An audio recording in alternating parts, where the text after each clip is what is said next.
భారత cricket board తెచ్చిన కొత్త రూల్‌తో ఇక వాళ్ళంతా షెడ్‌కి అనే అభిప్రాయాలు వ్యక్తమవుతున్నాయి. అసలు బీసీసీఐ తీసుకొచ్చిన ఆ కొత్త నిబంధన ఏంటో ఇప్పుడు చూద్దాం. క్రికెట్‌లో ఏజ్ ఇష్యూ అనేది ఎప్పుడూ ఉండేది. ఇంత వయసు వారే ప్రొఫెషనల్ క్రికెట్‌లో ఆడాలనే నిబంధన లేదు. కానీ ఎక్కువగా 19-22 ఏళ్ల మధ్య వయసు ఉన్న వాళ్ళే అంతర్జాతీయ క్రికెట్‌లో అరంగేట్రం చేస్తుంటారు. సచిన్ టెండూల్కర్, హార్దిక్ పాండ్యా లాంటి కొందరు ప్లేయర్లు 16 ఏళ్ల వయసులో దేశవాళీతో పాటు ఇంటర్నేషనల్ క్రికెట్‌లోనూ దమ్ము రేపడం తెలిసిందే.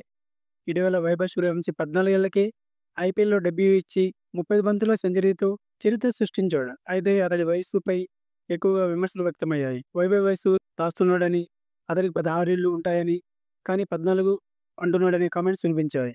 ఇలా ప్లేయర్ల వయస్సుపై వచ్చే విమర్శల్ని దృష్టిలో పెట్టుకొని బీసీసీఐ కొత్త రూల్ తీసుకొచ్చింది. అదేంటో ఇప్పుడు చూద్దాం.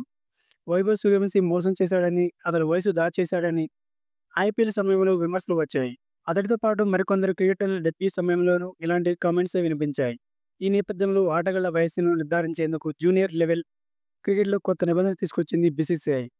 అదే బోన్ టెస్ట్. ప్రస్తుతం కూడా దాదాపుగా ఇలాంటి పద్ధతిని బోర్డు అనుసరిస్తోంది. టీడబ్ల్యూ-3 అనే పద్ధతిలో ఆటగాళ్లకు బోన్ టెస్ట్ నిర్వహిస్తోంది.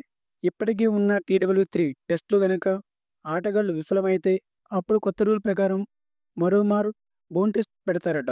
సాంకేతిక కారణాల వల్ల ఏ ఆటగాడు కూడా ఆటను మిస్ అవ్వద్దనే కారణంతో మరోమారు బోన్ టెస్ట్ నిర్వహించాలని బీసీసీఐ భావిస్తున్నట్లు తెలుస్తోంది. అండర్-16 ఆడే ఆటగాళ్లకు బోన్ టెస్ట్ క్వాలిఫికేషన్ పాయింట్స్‌ను 16.4గా నిర్ధారించారని సమాచారం. ఇప్పటికే ఇందులో పాస్ అయిన వారికి బోన్ టెస్ట్ నిర్వహించరు. అదే క్వాలిఫై అవ్వని వారికి తిరిగి పరీక్ష పెడతారు. అందులోనూ ఫెయిల్ అయితే ఇక వాళ్ళు ఇంటికే అని విశ్లేషకులు చెప్తున్నారు. Thanks for watching. Have a nice day.